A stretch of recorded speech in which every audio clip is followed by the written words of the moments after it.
Okay, YouTube is up. We're 1 minute out from starting the meeting. We have quorum, but I don't see Greg.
Okay.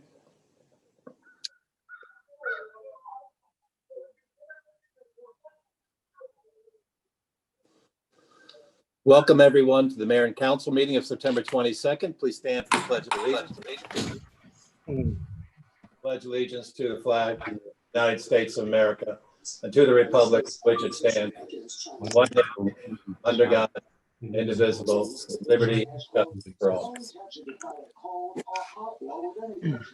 I wish to announce that the 48-hour notice as required under the Open Public Meetings Act was emailed to the Asbury Park Press, the Co-Star, and the Coaster on January the 9th of 2020, that a copy has been placed on the bulletin board in the office and that a copy has been filed with the Borough Clerk.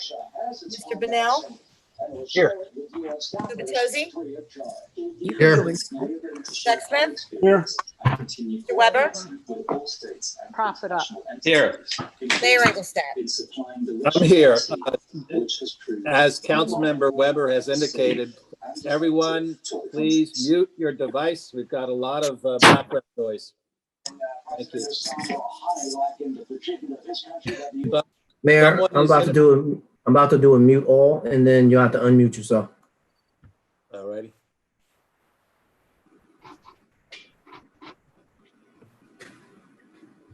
Before we get started, I've had a sad tradition of remembering those we've lost, and I'd like to do that again this morning, but with a different loss, a very tough one for Bradley Beach. We received the news this afternoon that the Showroom Cinema is not going to reopen. Both their locations in Asbury Park and Bradley Beach are going to be closed for good, and that just really hurts. So if prayer is part of your daily or weekly or monthly routine, we just ask that you keep our business community in your prayers. We are by no means out of the woods with this pandemic, and we're coming up on the colder days, and it's going to be a bigger struggle. So I'm just asked that you keep our business community, the good men and women that are doing their best to give us a thriving Main Street, in your thoughts and prayers. Thank you. We have a workshop topic of the length of service awards, the LoSAP ordinance, and I'm going to ask our Borough Attorney Greg Cannon to walk us through the steps needed to make this happen. Thank you, Mayor. And so as the governing body is familiar with their discussions with the police department regarding the creation of a volunteer incentive program in the state of New Jersey, that's done by statute through LoSAP, which is the length of service awards program. The terms of how the members earn points and can earn their benefit is kind of self-evident from the ordinance. So Greg, I'm sorry, just to interject, it's for our fire and first aid, not the police. Oh, I'm sorry, did I say police? Yes. I meant fire department. And so that is an interesting point, Mayor, because the draft ordinance that I wrote, I'd only heard about the fire department. If you wanted to include the first aid in that as well, we could certainly do that. They're eligible under the statute. And we can include the first aid department relatively easily in there. There'll be a B to the point system, and that the current point system will be made point A. It's certainly something I would like, but I'll defer to the liaison to confirm that. Okay. And the other thing, I mean, this is all for workshop tonight. So, I mean, the system's pretty self-evident. If you just read down the ordinance, how it works, the more you volunteer, the more percentage you can earn of the LoSAP award. But I did not put the amounts. Obviously, it's the CFO's purview and the budgeting purview to deal with the amounts and the maximum award and contribution. So those elements I left blank in the draft ordinance. And obviously the committee can speak with the CFO and the administrator, and we can fill those in based on their analyses. But other than that, it's pretty straightforward, and I understand the fire department was quite excited about this potential program. So I was happy to try to help make it happen. So some information came to me that I wasn't aware of, and that is a requirement for a referendum. Could you expand on that? Yes. So after adoption of this ordinance, should it pass and be adopted, the next step would be a referendum at the next general election, which would be November of 2021. At this juncture, due to the ballots already being printed and done for this election. So the earliest that this could take effect would be January 1st, 2022, at which point the points would start to accrue and they would certify them to the governing body. So that's an important point, I think, for the CFO for budgeting purposes in terms of knowing when it has to be. And I know that she has the local finance notice because she's the one who sent a lot of this information to me. So yes, I should mention that this would have to be approved by the voters of Bradley Beach, even after approval by the governing body. Greg, Yes. is there a way we could do a special referendum so we don't have to wait for another 15 months? The statute does not allow that due to the fact that they want a full and presumably full and more complete participation. The statute requires that the referendum to approve such a program be held at the general election. Okay. Can I just interject something as well, Mayor? Sure. Greg indicated that, it was my decision or David's decision to determine the allocation for each eligible member. That's actually set by local finance notice that is issued to CFOs on a yearly basis. The amount changes, it goes up by some percentage of cost of living and so forth. So the amount of an allocation for any individual, even an individual who is fully eligible, is actually set by local finance notice. And, we get that notice sometime late in every year, and the LoSAP awards are generally made in January. So just so everybody's clear on the allocation of dollars. Sandy, you're talking as if you've gone through this process before? Yes, I've worked in a municipality that had an up and running LoSAP. And any feedback on its success in recruitment? To be honest with you, I think that in today's age with lack of volunteerism, I don't necessarily think that the LoSAP is a driving force in getting people to volunteer.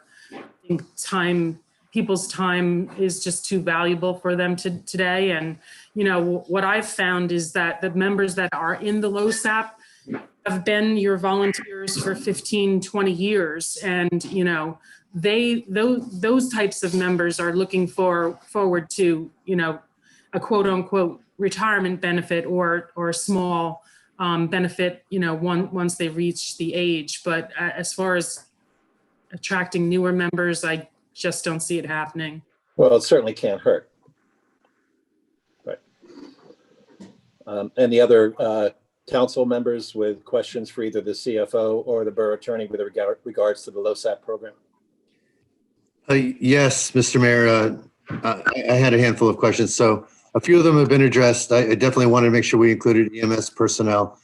I was curious, and Mr. Mayor, like yourself, I was not aware of the referendum, so that's an important understanding. Mr. Cannon, I was also curious about the limitation to members who live in the borough only. Why is that restriction necessary, or is it?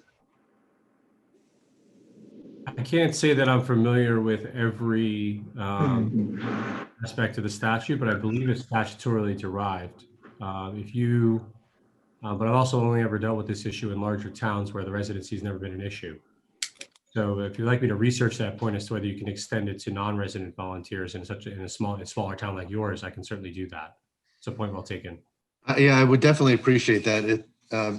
Again, if they're our volunteers, regardless of their residence, I'd like to find a way to have everyone eligible based upon the point standard. That was another question I had regarding the points. I think you alluded to this, Mr. Cannon, in your opening remarks when the mayor brought up the EMS. Is there a separate schedule of defined terms and activities that would apply for EMS personnel?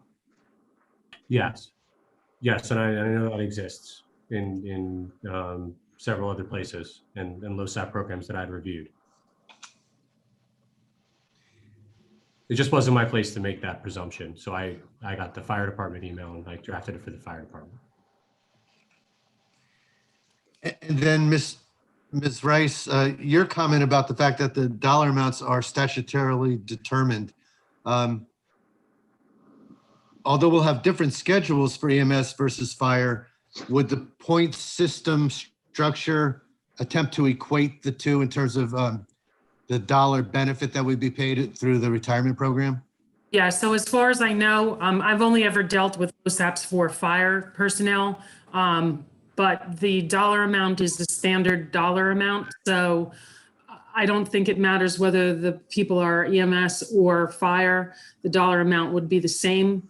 And then I was just going to add that generally how it works is the fire chief or the person who's in charge of EMS or fire will send a report to me at the end of the year, at the end of the LoSAP period, and describe to me all of the eligible members that are to be paid.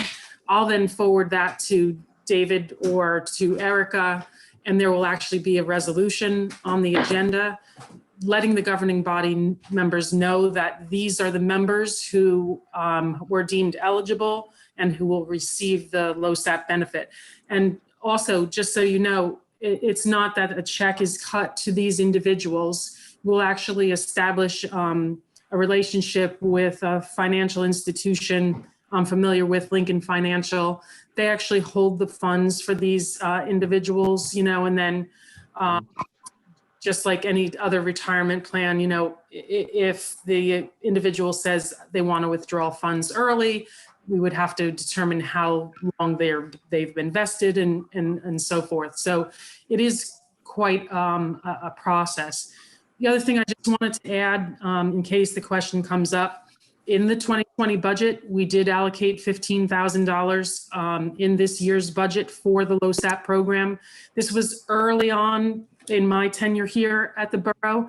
We were trying to come up with a relative number of eligible individuals, and in my experience, I said, we could start with $15,000. Because of the constraints that Greg Cannon has outlined in us establishing this LoSAP, we are unable to use those funds in 2020. Nothing will happen with that money. What we can do at the end of the year is cancel that appropriation and reallocate it in next year's budget. And you might say to me, well, why would we do that if we can't make any payment till 2022? What we can do is let that money kind of sit there. So we would take 2020's money, the 15,000. If we say, you know what, it really should be more like 25,000, we add another 10,000 and make the appropriation for next year 25, and then continue to build on it like that until we get to the point in 2022 where we're able to actually allocate funds for individuals. Hey, Greg and Sandy, one of the things that I spoke to some of the fire department members about when they first brought up LoSAP was there are towns that have figured out how to break some of this money loose for the younger members that enables them to use it for tuition before they retire. So maybe we could take a look and see if that's a possibility for us. It's an incentive for some of the younger people, Sandy, that you said, aren't really looking at this as anything that's going to benefit them because they're not going to see it for 25, 30 years. So. Okay, Yeah. any other? I mean, what I do understand about it, I was going to say, what I do understand about it is it's effectively a 401k type of retirement benefit. So Randy, they might be able to borrow against it, or they might be able to take hardship loans. I'm sure we can learn more about this as we go. I guess the final comment I wanted to make, and then we can move on, at least I'll move on, is we mentioned earlier the effectiveness of using this as a traction device. And while it'd be great if that helps, I tend to agree with Ms. Rice that it's probably not significant enough dollars to make a difference necessarily in attracting new volunteers. However, I do think there are also important elements of retention and maybe most importantly, reward. It's just a relatively small recognition for the amount of service that these individuals provide to our borough. That's it for me. Okay, Greg, procedural question, something I've always wondered about. The actual verbiage in a referendum, who creates that? So my reading of the statute was that we would create that, but it would have to be approved by the state agency before we would be able to place that on the ballot. Okay. I don't know if Sandy's had any more. I can't say I have to run the referendum. I don't know if Sandy has any more experience than I do in that regard. But my understanding was that we draft the language, but obviously, ballot questions, it can be misleading. They can be, they can be many things. And so I believe that there's a state oversight over the ballot question language. Great, thank you. And I just want to chime in here and say, I feel like this was simply an idea. It was an idea that was relayed from some members of both the fire department and the first aid squad to some council members, or maybe it was even would-be council members. I don't remember. But we said, yeah, this is a good idea, but I really just want to thank, because obviously we can say this is a good idea, and then there's a million details. So I want to thank the administrator and the CFO and the borough attorney for dealing with the million details and bringing this thing. And again, obviously it's a process, it's not done, but you're doing it. So thanks for doing it. Ditto. And the only thing I would chime in with is, this needs to be part of a smorgasbord, for lack of a better word, of offerings and incentives for attracting and retaining these people. Some we have, I know we have, as far as waiver of some fees and whatnot, but I think we need to, since we've got at least a year to continue to work towards this, I think we should look at the entire array of benefits and things that we offer to volunteers. And I think we probably also need to look at some of our policies, programs, and procedures that act as hurdles and cause people who are more than willing to volunteer to say, it's not worth this level of pain, and stepping away. Any other questions? Okay, comments. Moving on to agenda item 7. We have the approval of the minutes from the September 8th council meeting. Make a motion to approve those minutes. Is there a second? Second. Mr. Bennell, Yes. Mr. Gubatose, Yes. Mr. Sexsmith, Yes. Mr. Weber, Yes. Mayor Engelstad. Yes, next up is the approval of the minutes from the September 8th executive session. Make a motion to approve those minutes. Is there a second? Second. Mr. Bennell, Yes. Mr. Gubatose, Yes. Mr. Sexsmith, Yes. Mr. Weber, Yes. Mayor Engelstad. Yes, item 8 is the administrative report. David? Thank you, Mayor, Council, general public. Tonight, I'll be discussing New Jersey American Water Company's trench repair, the community center project, zoning officer, strategic planning committee, County and Monmouth Municipal Coronavirus Release Fund Program, the Walkable Community Workshop, and lastly, we have a new business on Main Street. Borough representatives met on September 17th with representatives from New Jersey American Water Company and their paving contractor, L&L Paving, to discuss the trench repairs from the recent upgrades. 3rd Avenue will require 3/4 of the road width from the north curb line. Hammond Avenue trench will require half of the road width, and Beach Avenue will include full width from 2nd to Green and half width for the rest. Work should start in early October. Please expect traffic patterns to be affected on those roads.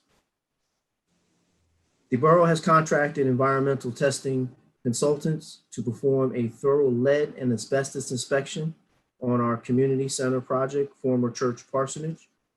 It is anticipated that this report will be in by week's end, which will then map out how the removal process will proceed and the estimated cost of the removal of lead and asbestos. In addition, the borough has contracted SDA Industries to perform a thorough exterior facade and roof survey. SDA has started the survey this week to determine the soundness of the properties as it relates to the brick walls, concrete siding, aluminum siding, chimneys, foundation walls, windows, window trim, porches, church stone, front steps, roofs, and roof decks. SDA will use a rolling scaffold to reach various heights for probing and measuring. At the completion of the survey, SDA will provide the borough with a complete report indicating findings and recommendations for improvements.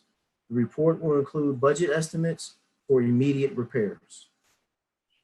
Recently, the borough zoning officer resigned effective September 30th, 2020.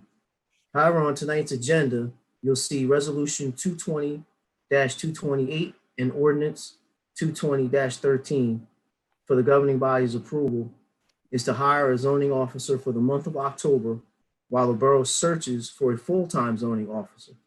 It is my recommendation to the governing body that the borough return back to a full-time zoning officer that can be here during the day to work hand in hand with the code enforcement officers and be available to the applicants.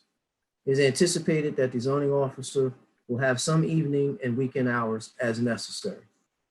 Also, as you see, Ordinance 2020-18, our maximum amount on that salary ordinance was $20,000. It was only made for a part-time employee. So in this introduction of the ordinance, we are asking to increase that to $85,000 to be able to attract a full-time zoning officer. Also on tonight's agenda, you'll see 220-227, where the governing body will be approving the members of the Strategic Planning Committee. And the committee is ready to roll up their sleeves and begin to review the recommendations with next steps on each of those priorities and discuss the necessary action. I look forward to working with all of the committee members on this very important ongoing strategic plan development and implementation. On September 21st, the borough received the County of Monmouth's approval for our submission of $164,796.39, which included reimbursements for personnel costs and contracts and professional service costs.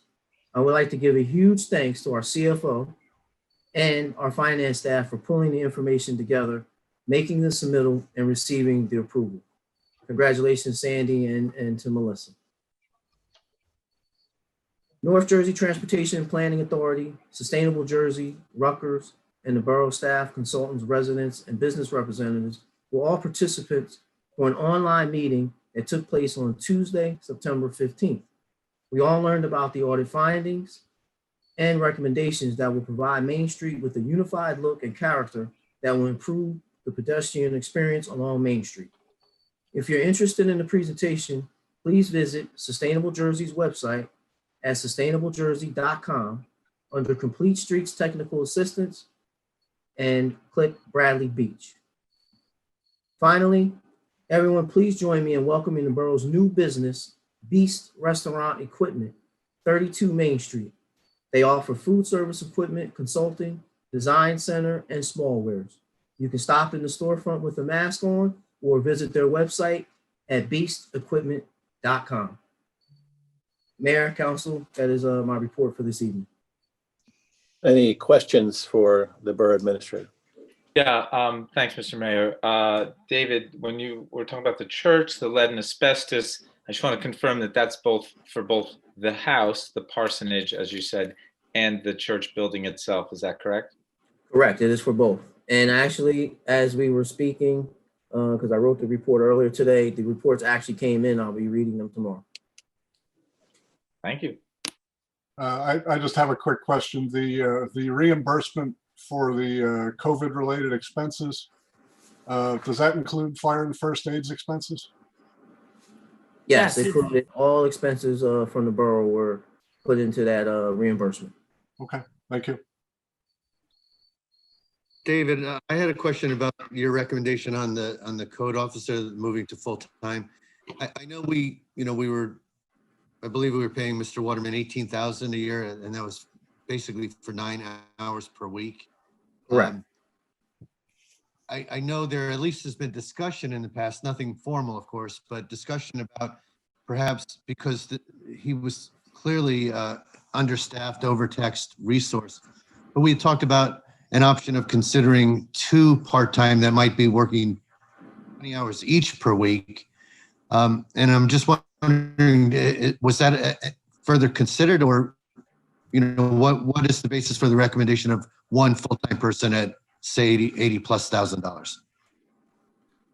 It's very difficult to work with 2 zoning officers because only one of them could have the signing authority. The other issue is we already have 2 part-time code enforcement officers who will be working hand in hand with the full-time zoning officer. And I think the match with the hours worked between the 3 of them, and then also having Pat Allen as well over in DPW, I think the full-time zoning officer rounds out the team and will be here from 8 to 4 like everybody else to address all of the concerns. And the workload is very heavy in the zoning office these days. David, can I just add that figure you gave, 85,000, that's the maximum salary. That's not what. Correct. That's not what we're planning to pay the person, no. Thank you. Not a target. No, I appreciate that. But I recognize also that, that does not include an additional amount of money for benefits. So we're probably potentially getting close to $100,000 when we were spending 18. And I just want to understand if there were alternatives. Another alternative, for example, possibly to explore would be shared services. Do you know if that is something that is worth further consideration, a shared service arrangement with another municipality? I was looking at that, Councilman. Unfortunately, I really think Bradley Beach deserves a full-time zoning officer with the amount of work that's going on. Part of the problem is that there's things that need to be addressed during the daytime, and applicants sometimes want to schedule things in the evening as well. We need a steady, present zoning officer. I think probably because of COVID, with everyone now staying home, improving their homes is great, but the applications are coming in greatly. I mean, we really, really need a full-time, and we were paying $72,000 to the former full-time zoning officer. Okay, thank you for that information. Mhm. Okay, thank you, David. Item thank number you. 9 is public comments on agenda items only. You'll also have the opportunity at the end of the meeting to comment on anything to your liking. David, let us know if someone has a question.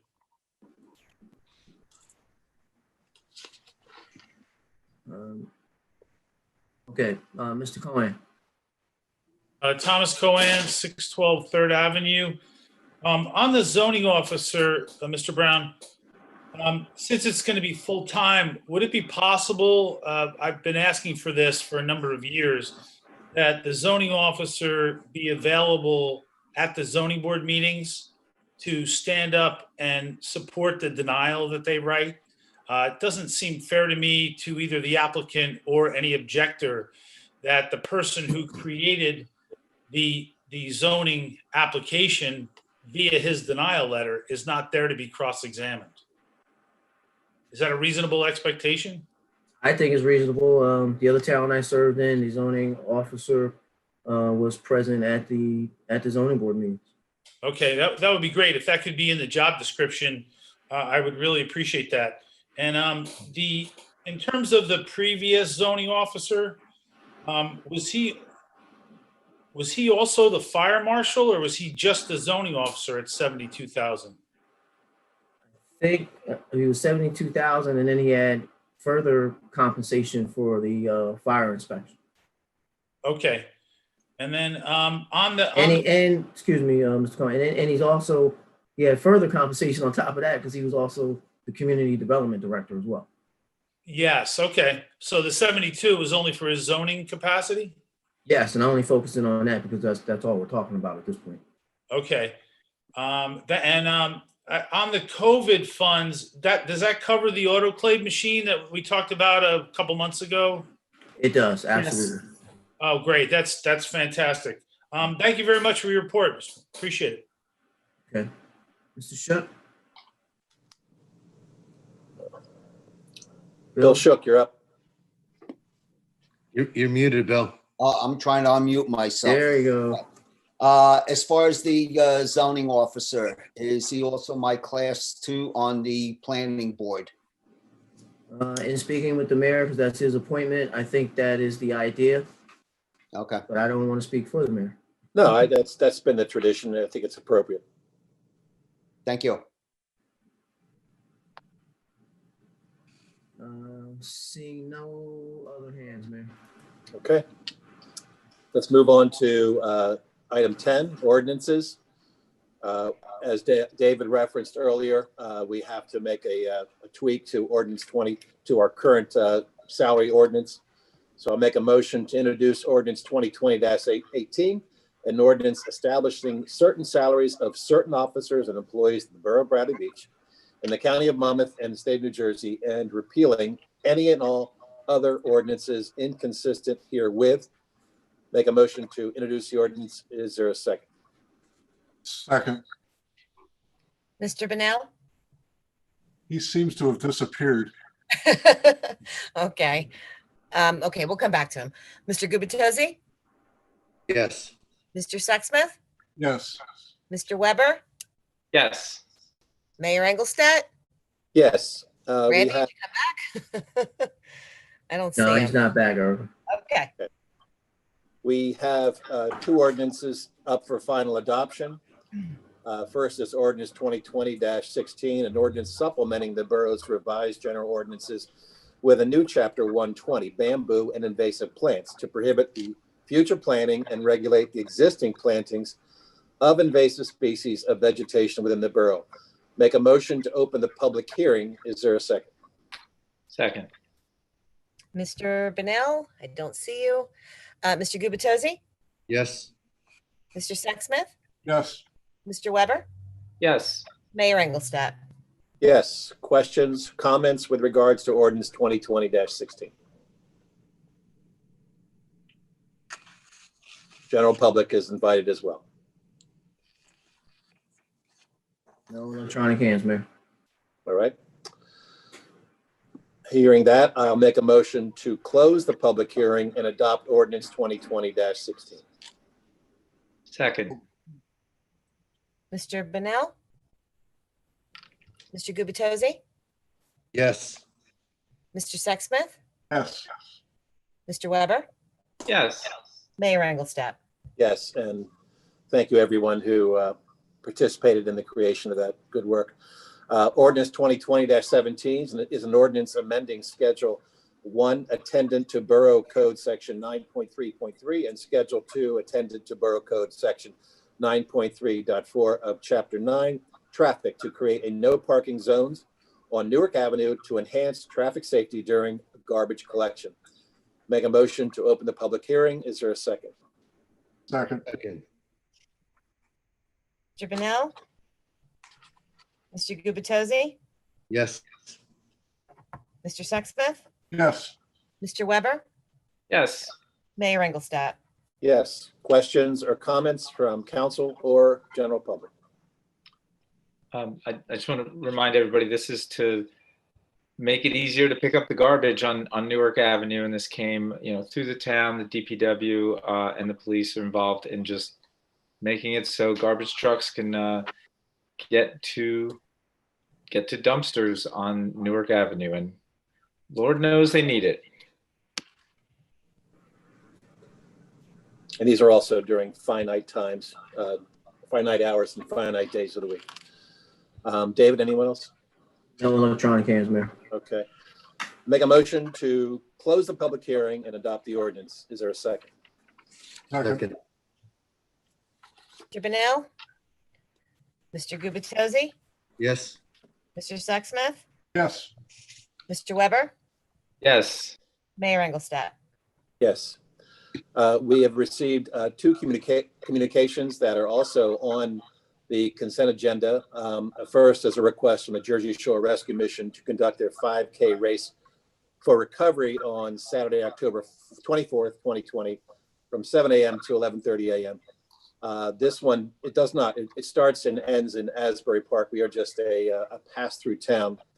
Officer Browning, do you know the second one, is that a similar race that's originating in another town and just passing through Bradley?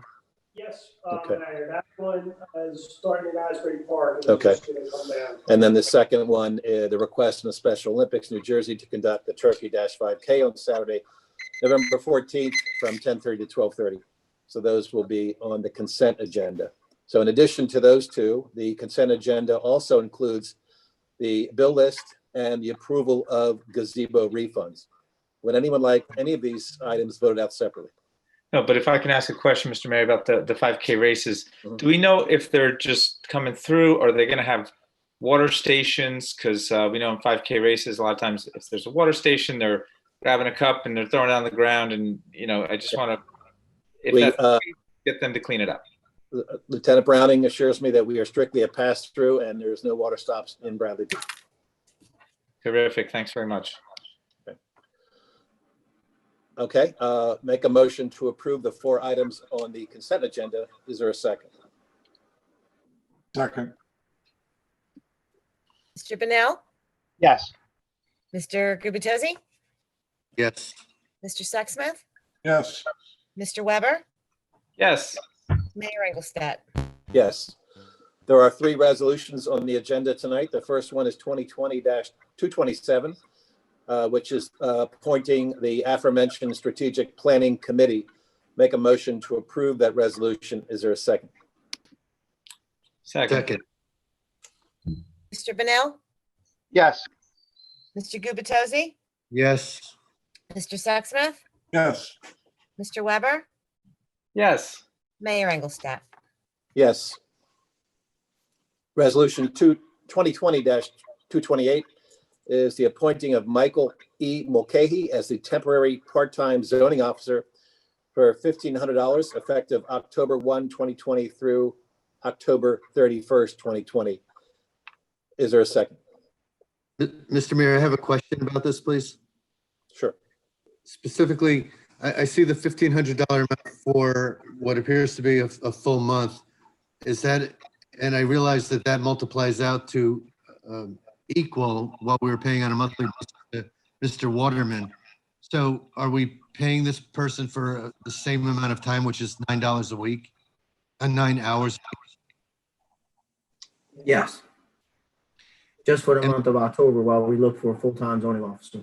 No, I think that's, having that part-time person is appropriate. I guess my question is, especially for a new individual taking over a role that an experienced individual was having trouble keeping up with the workload, is 9 hours a week sufficient? Or should we be suggesting that there are more hours devoted to this new individual coming in? He believes he can do it in 9, but as with everything, once he gets in and starts getting the feel for things, we could probably revisit this at our next meeting if necessary. I just know that we've been struggling as a borough to keep up with the volume of activity, and I just wonder if this is enough time allotted to a new individual. Yeah, I think it'll be more than dedicated.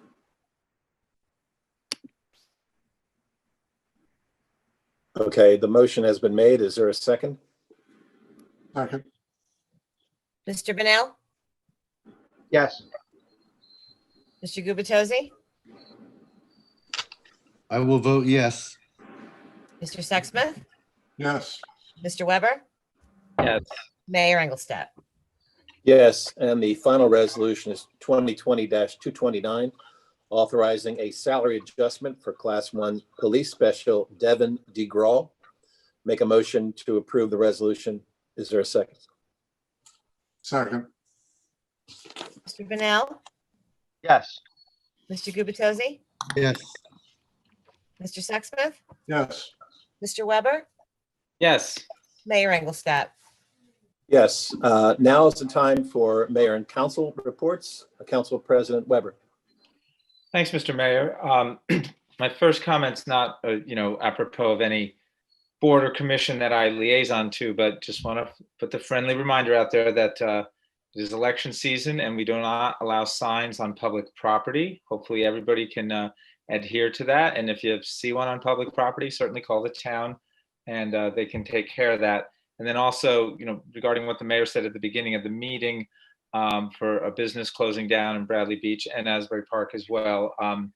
What we can do is we can patronize these businesses. I know the only way to patronize the showroom during the pandemic was online, and I know I did pay and watch some movies online that way, but apparently not enough. And I just want everybody to ask themselves, what is the business that you are going to be very bummed out about if you hear that they are closing? And when you answer that question for yourself, go and patronize that business as best you can. We all need to do that and tell your friends and neighbors. So onto the formal stuff for community of development. Glad to hear about the zoning officer, that we are not going to have any gaps, and we will have a person in place and looking towards a full-time one in the future. That is terrific.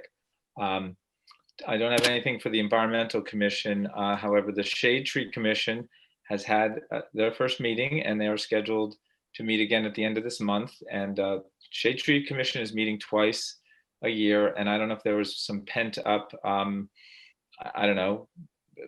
demand, if that's the word for it, but they are dealing with a number of applications, and we have smoothed out a process with the front office. So they get the applications and they get in front of the Shade Tree Commission, and they will be reviewing them and doing the work that they were appointed to do. So I will mention that the Shade Tree Commission is in need of a member and alternates. So if anybody is interested in that, please reach out to me, myself, Mr. Brown. That would be really helpful.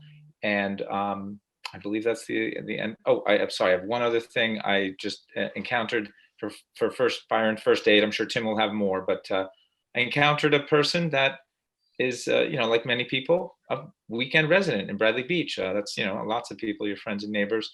And this person was an EMT in their town where they live in Somerset County. And he asked about being on the first aid squad here, or joining the squad or whatever. And I said, let me just make sure, when you're here on the weekends enjoying yourself, do you really want to be answering fire and first aid calls? And he said, oh, no, yeah.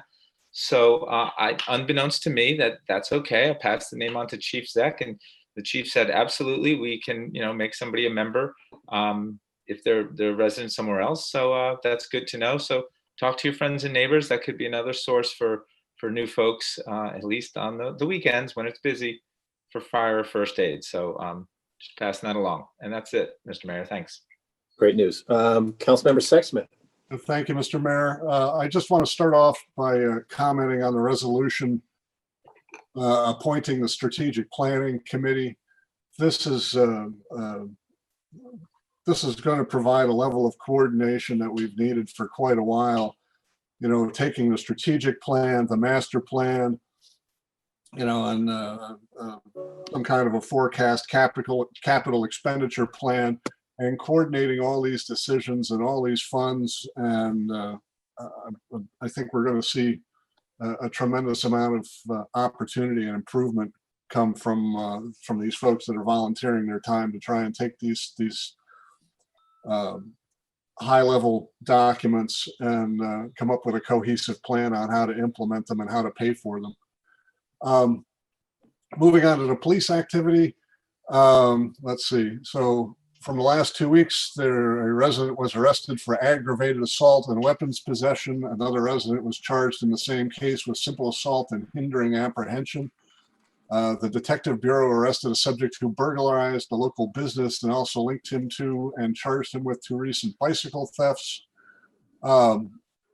Police fielded a report of criminal mischief to a United States Postal Service drop box on Ocean Avenue. They also arrested 1 subject on a contempt of court warrant and investigated a motor vehicle crash, which resulted in the arrest of the driver for DWI, drug and weapons offenses. And lastly, an unlocked vehicle was burglarized over this past weekend. Police want to remind all residents to please remove their belongings and please lock their cars at all times. There's very few instances of people actually breaking into cars. They walk up and down the street and they jiggle the handles. When they find one that's unlocked, they rifle through it to see what they can find, and then they move on. If you don't keep anything of value in your car and or you keep the car locked, you thwart that very quickly and very easily. As far as the fire and first aid, that's good news from Council President Weber about his acquaintance who wants to volunteer.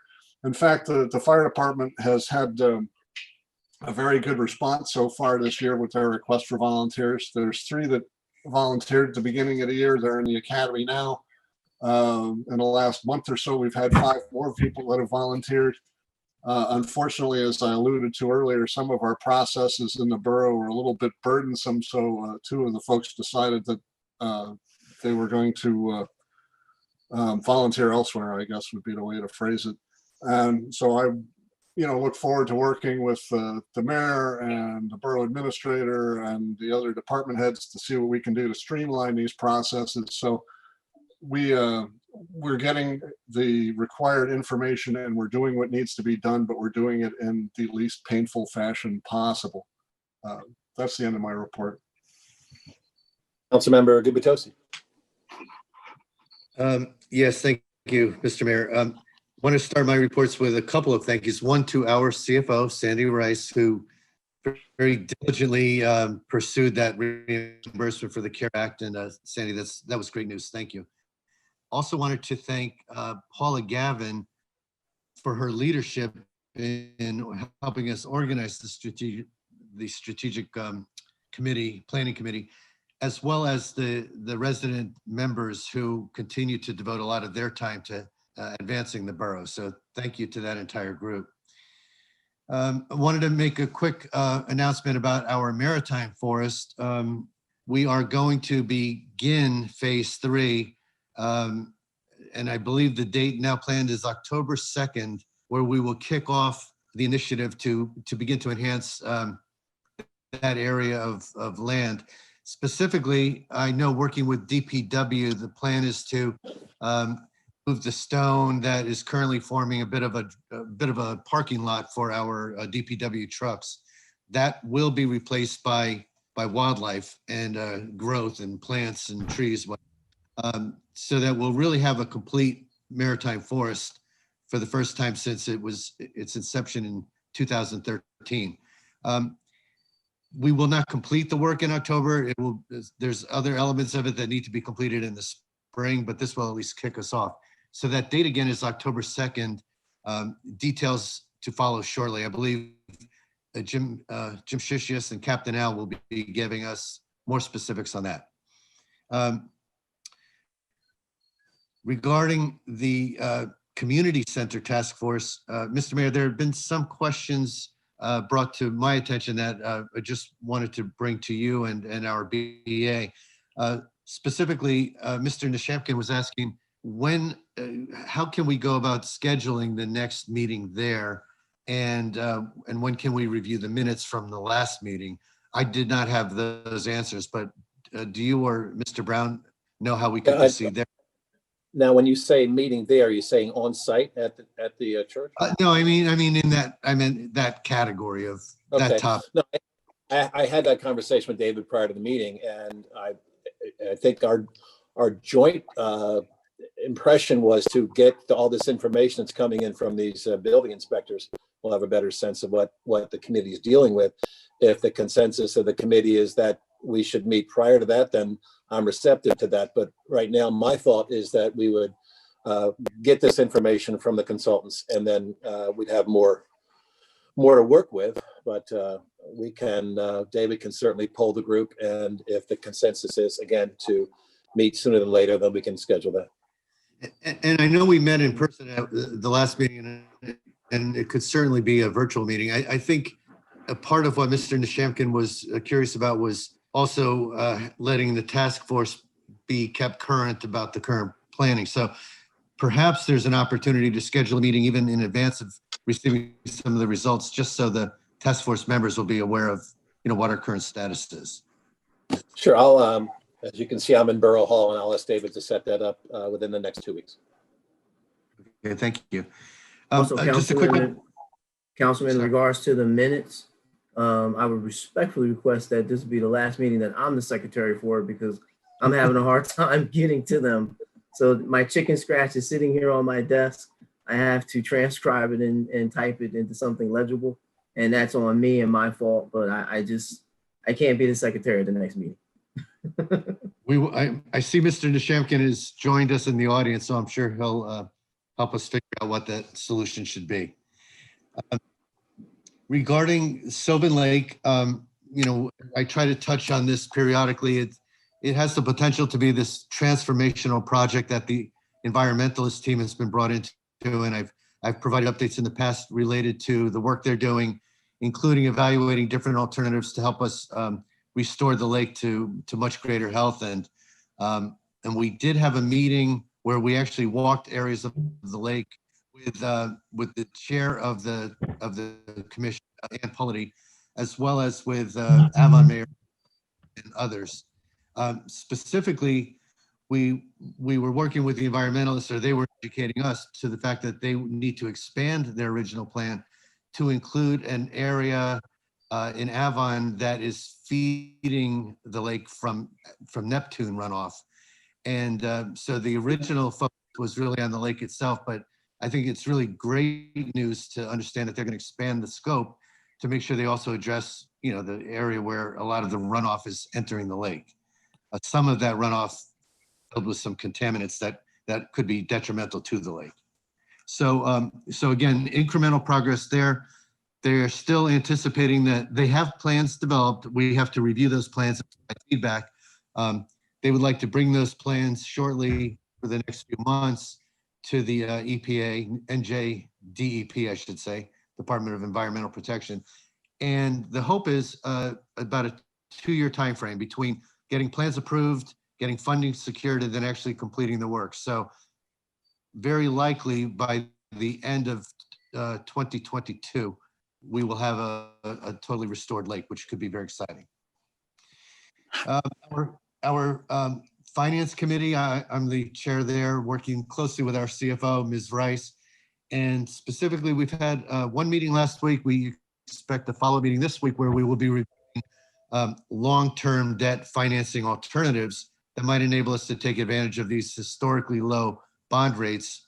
And if in fact that can produce some significant savings for the borough, we would be inclined to pursue that. Ms. Rice shared with me that the earliest timeframe we can do that statutorily would be, I think, mid-December, but we need to have that well in advance, perhaps by the early part of November.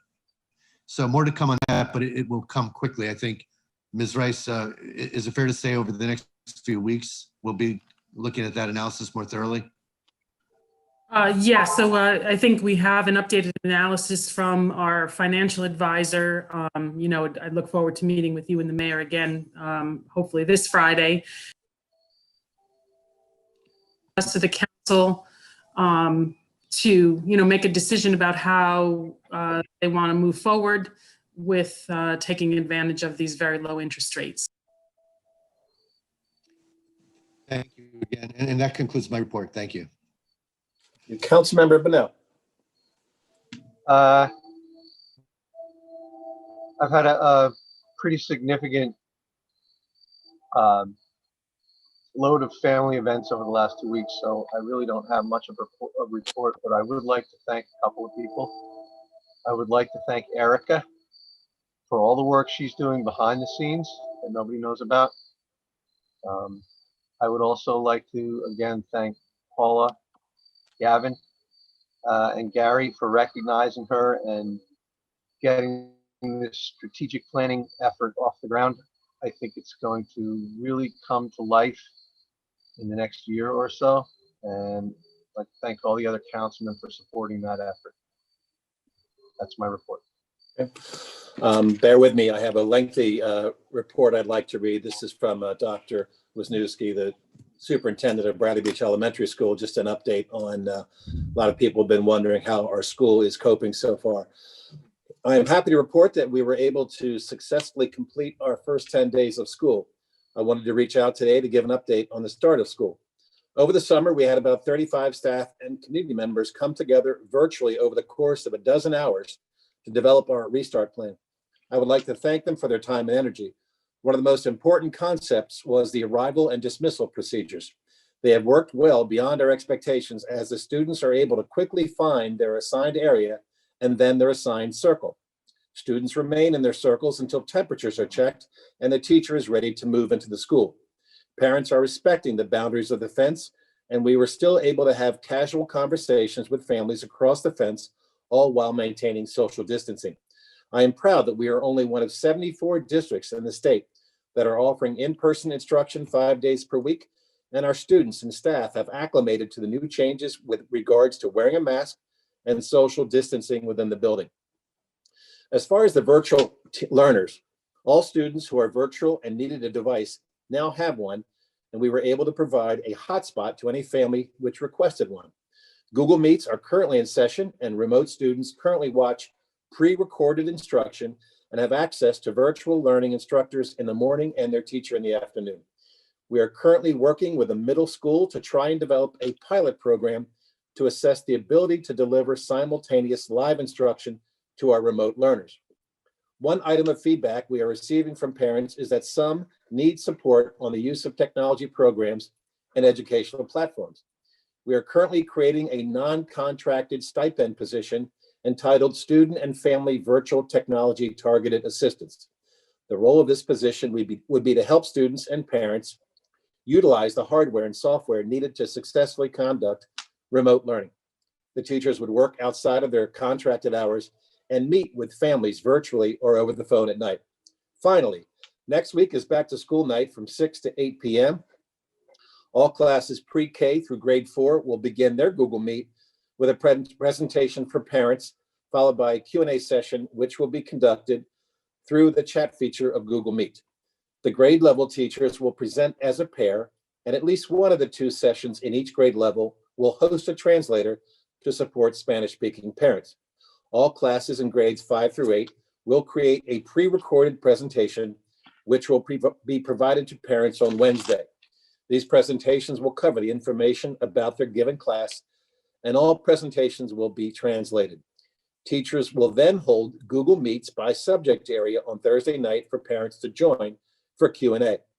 This will allow a parent to follow their child's schedule by selecting the videos for each of their classes. Once again, at least one of the 2 sessions for each subject area will host a translator to support Spanish-speaking parents. Related arts ed specialists will also create a video for parents and host Q&A sessions as well. Administration will develop videos for parents, and we will be supporting staff with technology needs, as all staff will be at school for the back-to-school night. I hope this helps. Have a great day, Dr. Stephen Wisniewski. So I want to thank him very much for that comprehensive report, and I think we're all very proud of the work that our school system is doing in very trying and difficult times. And just finally, I'll reiterate what people have said tonight with regards to the work that our staff are doing. That was a very exciting meeting that Sandy arranged last week with regards to some of our debt consolidation, as well as the meeting I attended with the strategic planning group. Just a lot of very, very talented people in that room, and we're excited with the work that they're going to be doing. So now's the time for public comments. David?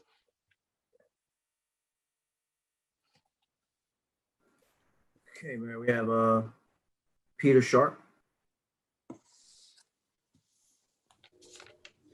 Hi, Peter Sharp, 301 2nd Avenue. Hey, just a matter of curiosity about a topic I've heard from time to time. having to do with not purchasing energy from JCP&L, but rather joining a group of other municipalities to obtain energy primarily from renewable sources. I haven't tuned into this greatly, so I guess my first question is this still a pending topic, or has it already been approved by the council? If I can, Mr. Mayor, I'll answer that. So, Sure. good question, Peter. We did talk about it at a previous few meetings, and it's well, obviously not this one. What we're doing is we're aggregating with other towns, and what we did when it was before this council, what we did was vote to have Red Bank be the lead. Red Bank is going to get together with an energy consultant, basically figure a million details out, and then present a plan that towns like ours would either accept or reject. And my understanding is that process could take months, if not, years. Like we're talking well into 2021, I believe, when that comes back. And just to add, any individual, any business, they can opt out. It's everybody's in unless you opt out kind of system.